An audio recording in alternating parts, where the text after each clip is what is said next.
Now, there was big news for Doctor Who fans this weekend as Ncuti Gatwa was revealed as the 14th Time Lord. He joined stars of the small screen on the red carpet at the BAFTA TV Awards last night. Among the winners were Jodie Comer and Sean Bean, picking up the top acting prizes. Our entertainment correspondent Lisa Mazimba was also there. A new Doctor on the BAFTA red carpet. Ncuti Gatwa was announced in the role and he said he was keen to do justice to the part. This role is an institution and it's so iconic and it means a lot to so many people, including myself. And so it makes everyone feel seen as well. It's something that everyone can enjoy. So I feel very grateful to have had the baton handed over and I'm going to try to do my best. Sex Education, the Netflix comedy drama that he's best known for, follows a group of young people exploring areas like sex and sexuality. Ncuti plays the irrepressible Eric. I was launched on the other side. He was born in Rwanda. His family came to the UK as refugees. He then grew up in Scotland and went on to study drama before his big break came in 2019 with Sex Education. I don't want you to be hurt. No, I'll be hurt either way. Isn't it better to be who I am? His character being seen as aspirational for many viewers who felt that his experiences on screen mirrored many of theirs. It wasn't the perfect day for him. He was nominated for, but didn't win, a BAFTA for Best Comedy Performance. And It's a Sin, a drama about the AIDS crisis, also failed to win a single prize. With falling ratings, awards ceremonies often struggle to remain relevant. And many will fear that not rewarding a story like this one, which was also a hit with audiences, could accelerate that downward trend. There was no big overall winner at the ceremony. The prison drama Time won Best Miniseries and Best Actor for Sean Bean. Yes, boss. Help, an intense story about a care home during the COVID crisis, won 2 awards, including Best Actress. Jodie Comer for Help. It wasn't lost on us the duty of care that we had, you know, and to be able to speak to carers firsthand and hear their experience and be kind of given that responsibility, you know, that they trusted us to do that. I think is what made the experience all the more special. You know, I came away from filming Help feeling like I'd never had before from any other job. The must-see moment, voted for by the public, went to Rose and Giovanni's silent Strictly Come Dancing performance. It made me feel so proud. It made me quite emotional because deaf people have been fighting for their access and for their rights, and in the last few months so much has changed. It's what we've been asking for years, and the fact that it's happening is how powerful TV can be. I'm going on record at school as saying, why should I learn algebra? I've no intention of ever going there. While BAFTA's highest accolade, the Fellowship, was presented to Sir Billy Connolly. I couldn't be happier. It's made me such a happy man, getting these good attendance medals now that my career's out the window. It's lovely talking to you. Cheerio. Lisa Mazimba, BBC News.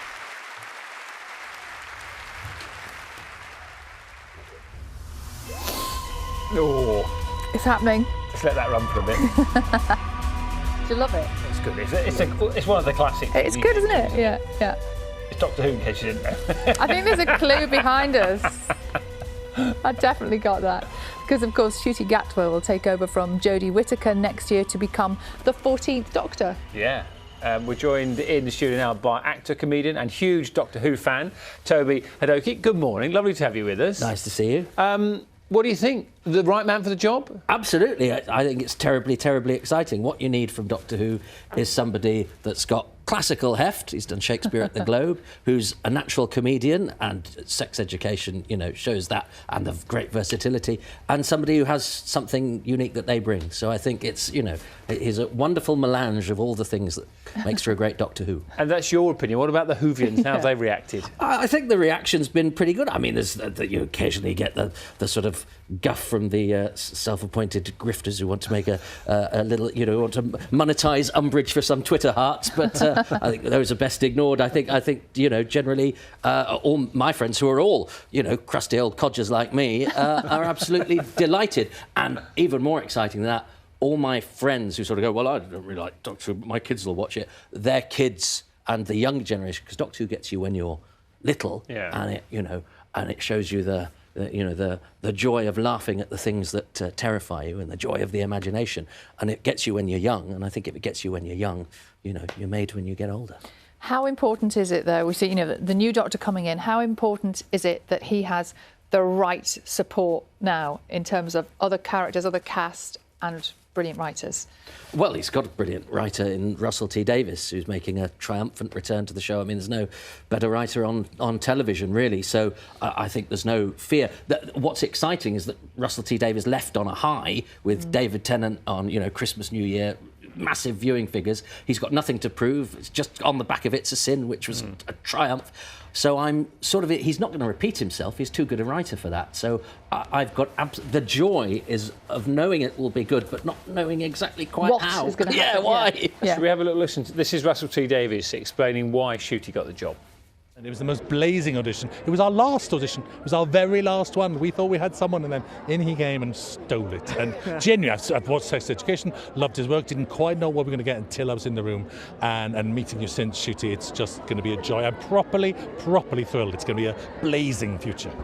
Of course, Jodie still has one big special to go. She's the current Doctor for the next few months, so you don't want to, I know, say too much about the future. But where are you on planning your new Doctor Who empire, and what made you come back again to it after all the things, you said it's in the past, it's like going back to an old job or an old partner?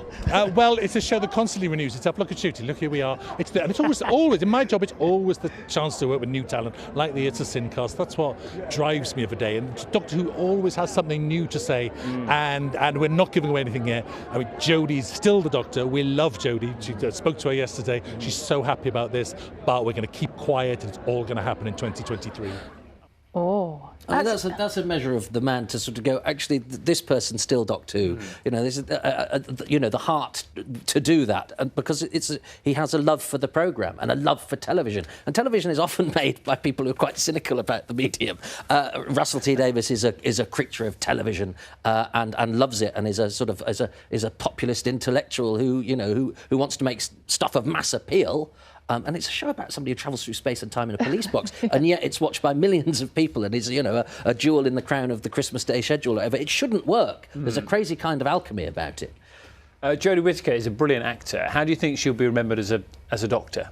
Well, I mean, as a trailblazer, the first female Doctor, I think she's a terrific actress. She's been a brilliant ambassador for the show, and that sort of a Doctor who's almost like a sort of newborn who has a sort of enthusiasm for everything that is new, and that's what Doctor Who is about. That's why it's always good to reject the sort of stick in the mud. Is that Doctor Who is about embracing change and embracing new things, and not because we're frightened of change. We all are. I'm naturally always. When Tom Baker changed it to Peter Davison when I was a kid, that Doctor was too young. He's not the Doctor I knew. And we as people are not good with change. But Doctor Who forces you to sort of accept change and realise that it's you shouldn't be frightened of things that you don't quite know yet.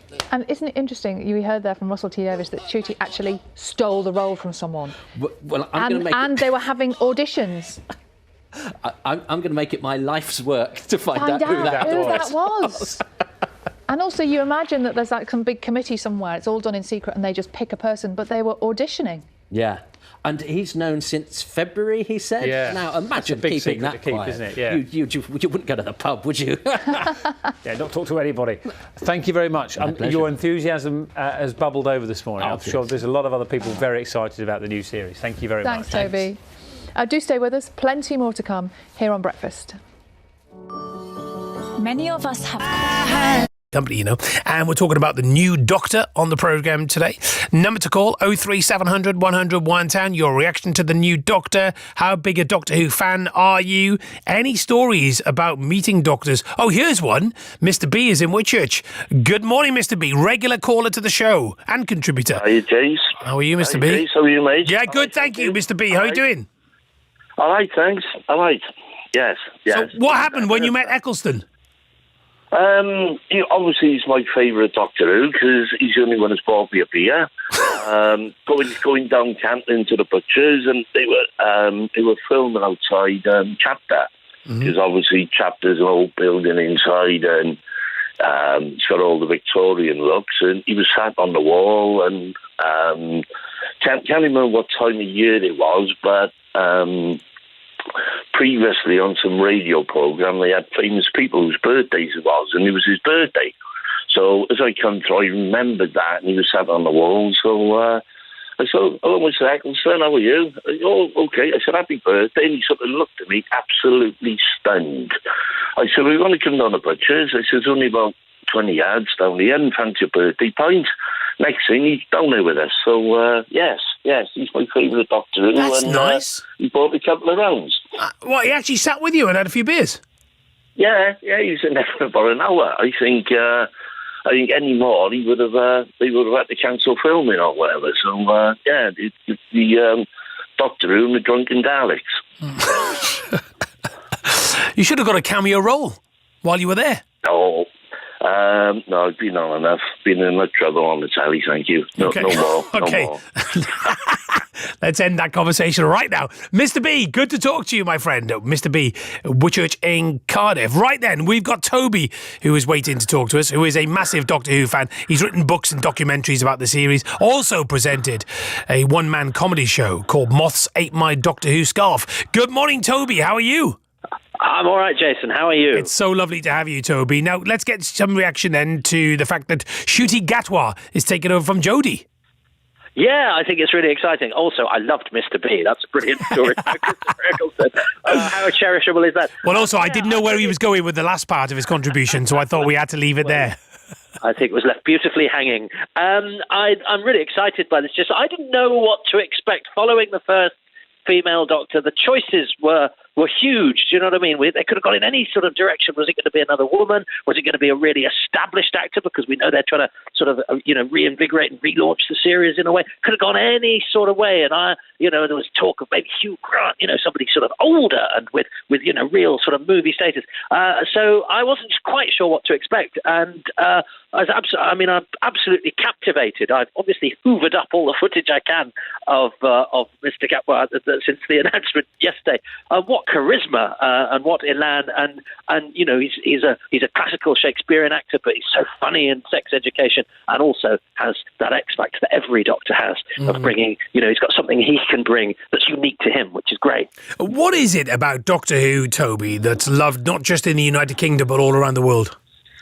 Do you know what? It shouldn't work. It's a program. It's a science fiction program for a start, which is traditionally a sort of culty thing. This is family entertainment. This is something that it's because it captures you as a kid. I think it's and I think it captures you at a time when it scares you when you're a child, but it teaches you that actually you being scared in a safe environment can actually be quite thrilling and comforting. And as you get older, you look back on that time and think, oh, God, I didn't realise how lucky I was as a kid when sort of real life and scary things were sort of, I was sort of safe in a way, and I didn't know how lucky I was. So there's the nostalgia, I think, because it grabs you as a kid, and because it's fun. For all the talk of it, for all the talk of it being frightening, and a lot of the talk about what sort of stories it should be telling. The main thing that Doctor Who is it's fun. It dares you not to take it seriously. It's about someone travelling through space and time in a police box that's bigger on the inside than it is on the outside. But it's never daft. It's never stupid. It's always quite intelligent storytelling, but it never loses that sense of fun. And when it's at its best, it's something that the whole family can watch, and that's quite a rare thing as well. But it shouldn't work. It's magic. Absolutely right. Lovely to talk to you. Thank you very much indeed. That's Toby Hadoke, actor and comedian, massive Doctor Who fan. And isn't it funny how these things work? Because I was just looking at the next song I'm playing, and it's from a show that you may remember the BBC made. It was award-winning. It was absolutely fantastic. It was called Our Friends in the North, and the soundtrack was stunning. I remember I had an old CD copy of it, and Christopher Eccleston was in it along with one Daniel Craig. Wonder what happened to him. And this song was actually on the soundtrack. Isn't it funny? Talking about Eccleston, and it's our next song.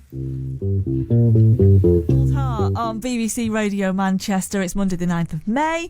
It's just gone 9:10. Right, let's talk more then about the announcement of the new Doctor Who. So actor Ncuti Gatwa will take over from Jodie Whittaker as the star of Doctor Who. He'll become the 14th Time Lord on the popular science fiction show and the first person of colour to play the lead role. Now, Tony Hadoke is a big Doctor Who fan who's written books and documentaries about the series. He also presented a West End one-man comedy show called Moths Ate My Doctor Who Scarf. And he's here now. Hiya, Tony. Hello, how are you? All right, thank you. Moths Ate My Doctor Who Scarf. They did. Love that. Yeah, it's based on a traumatic experience from earlier in my life, but I monetized it for giggles.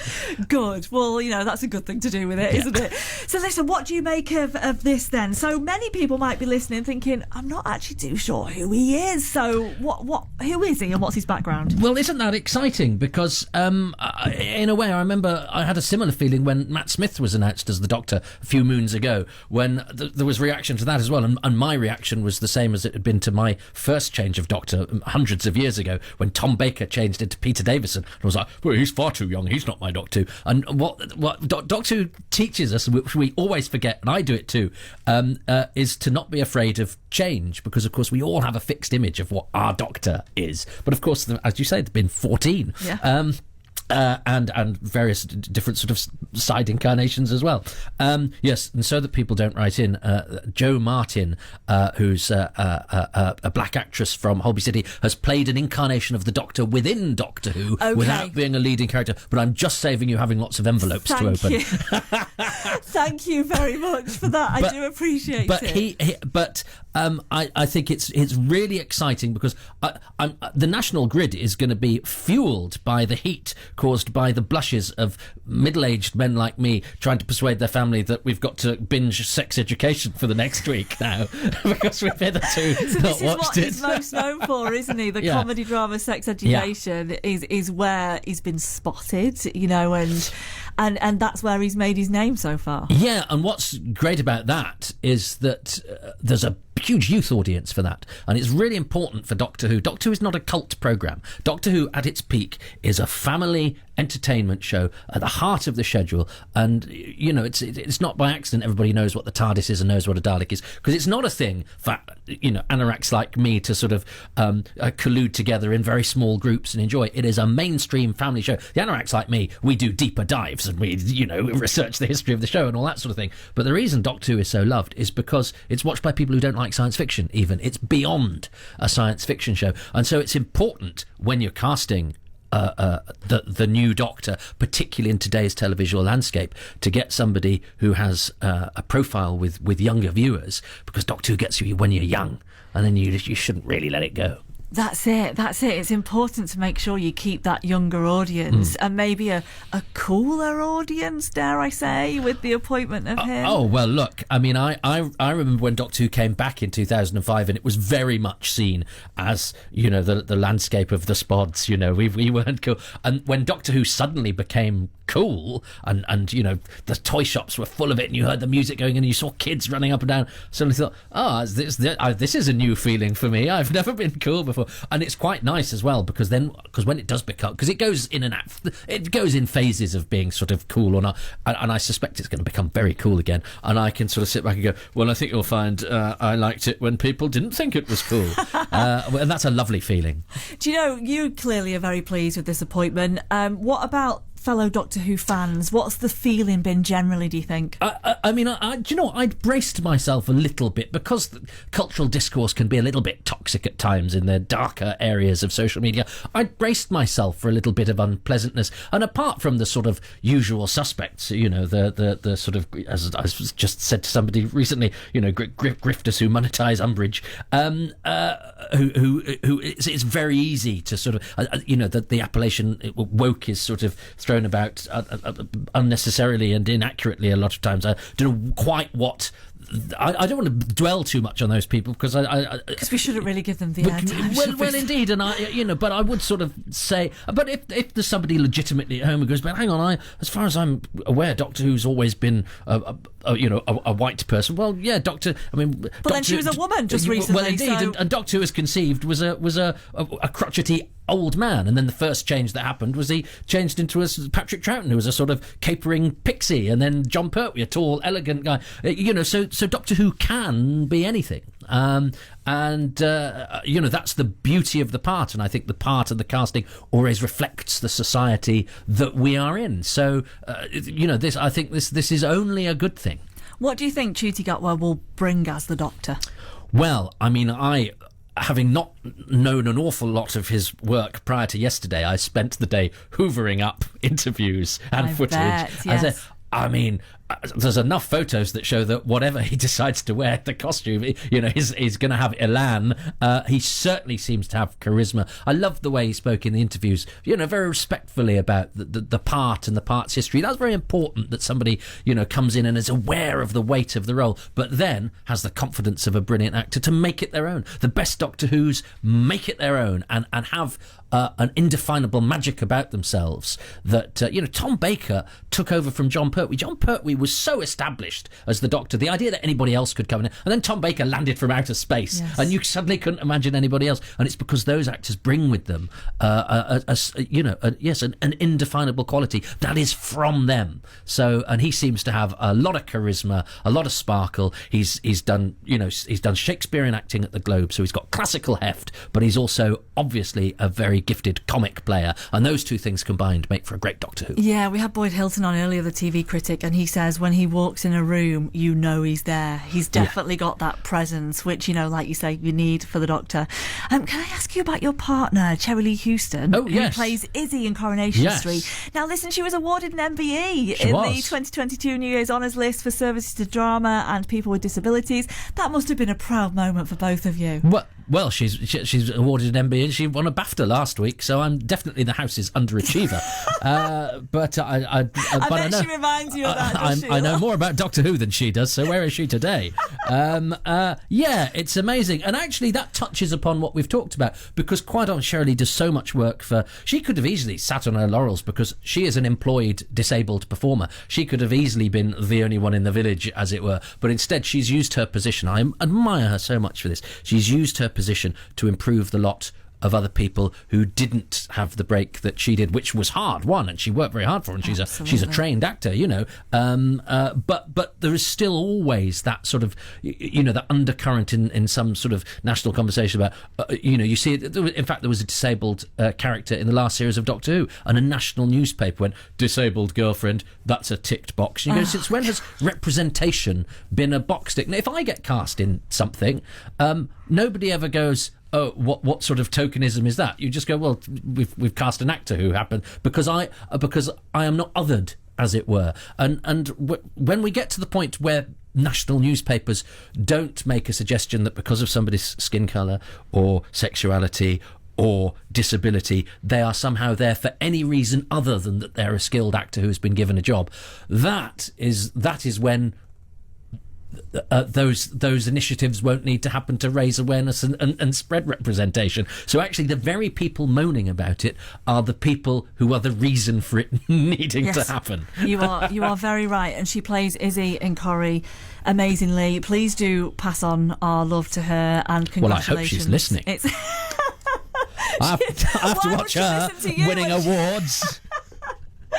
Oh, listen, it's so lovely to talk to you. It's Tony Hadoke, who, apart from anything else, is a huge Doctor Who fan, giving us his thoughts this morning on Ncuti Gatwa being appointed as the new Doctor. Thank you very much. You're welcome. It's BBC Radio Manchester.